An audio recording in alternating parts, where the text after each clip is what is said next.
Daniel Jones, quarterback of the New York Giants, a top 12 fantasy football quarterback next season. Absolutely, you better believe it. This is the Fantasy Sports Boss. Hit that subscribe, hit that notification button. So, why am I so high on Daniel Jones? And it's not just because I'm a Giant fan. Let me just put that out there right away. But all season long, throughout the course of the 2022 fantasy football season, I kept telling you that Daniel Jones is better than people give him credit for. It's been a rough couple of years of late for Jones on some very, very bad Giants teams over, basically ever since he got drafted as the 6th overall pick out of Duke. Former walk-on at Duke, really took off under the coaching of David Cutcliffe, who's a quarterback whisperer who helped with the Manning brothers, help get them up to speed heading into the NFL. And that alone right there made Daniel Jones very intriguing to the Giants, who took him with that 6th overall pick.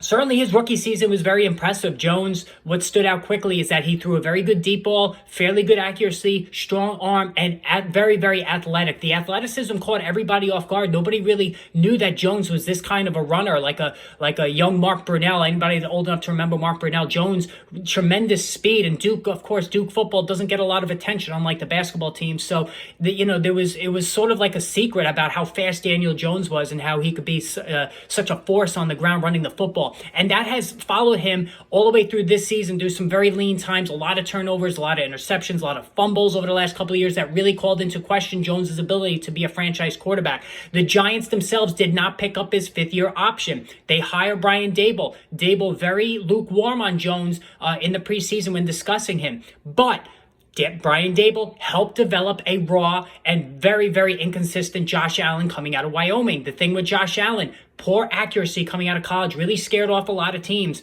And very rare is the case where a quarterback who has accuracy problems in college can improve that in the NFL. That is one of the tried and true scouting methods when evaluating quarterbacks, is guys who struggle with accuracy in college typically struggle in the NFL with accuracy. It's a skill that doesn't get much better in the pros. Allen proved to be the difference under the leadership of Brian Daboll, the offensive coordinator. So the thought was, okay, Daniel Jones has got the perfect coach to help school him. Fast forward to now, the Giants are in the playoffs. They stand a very good chance of upsetting the Minnesota Vikings, who I think are a soft team anyway. And Jones comes off a game against the Indianapolis Colts where he threw 2 touchdowns and ran for 2 more. It was an unbelievable sign me, I'm your guy moment. 40 fantasy points in the Fantasy Football Championship week. If you're in a super flex league and you had Daniel Jones, you probably won. 177 yards passing, 2 touchdowns through the air. Absolutely ran wild in that game. It was just unbelievable no matter how you looked at it. And he ran for 91 yards and 2 touchdowns on 11 carries in that game. So in terms of the totality of Daniel Jones this season, let's take a look at the numbers here and why I'm so high on him going forward. Just getting back to the coaching, though. Again, the Josh Allen parallel. I'm not saying Daniel Jones is Josh Allen. He doesn't have that kind of arm, but he does have that athleticism. He has the same kind of running ability that Josh Allen does have. The accuracy is fairly good as well, and Jones really cut down on the turnovers. His numbers for the season, he's going to sit out week 18 against the Eagles so he doesn't get injured for the playoffs. 3,205 passing yards. Again, not a lot of passing yards for sure. That is a career high, though, for Jones. 15 passing touchdowns, only 5 interceptions, and that's the key, 5 interceptions. That's a big one for him. Only 3 fumbles, 2 lost fumbles on the air. Fumbles were a major problem for Daniel Jones earlier in his career. As far as rushing, 708 yards on the ground. That is by far a career high. 5.9 per carry, 7 touchdowns on the ground. So overall, yes, only 15 passing touchdowns, but 22 touchdowns total for Jones. You got to look at the total picture there with him. Now, what makes this even more impressive is Daniel Jones, other than maybe Chicago with Justin Fields, has the worst receivers to throw to in the NFL. You could say even the Texans have better receivers than the New York Giants. Jones throwing to Darius Slayton, who the Giants tried to cut or trade during the preseason. Isaiah Hodgins, who they picked up off the street when the Buffalo Bills released him a couple of months ago. Really just got him off the street and threw him in there. Richie James, who nobody even heard of coming into this season. Daniel Bellinger, a rookie 4th round blocking tight end from San Diego State. These are the guys that Daniel Jones had to throw to. Kadarius Toney was traded.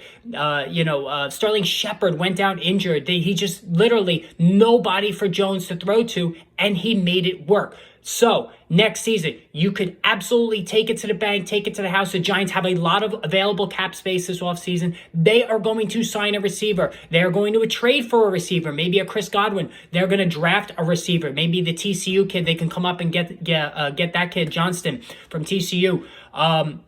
You can take it to the bank that Brian Daboll, offensive head coach, is going to get a prime receiver for Daniel Jones, and that will make his numbers look even better next season. The running is not going to stop. That is a big staple of a Brian Daboll offense. I know Mike Kafka is the offensive coordinator, but Brian Daboll's imprints are going to be all over this offense.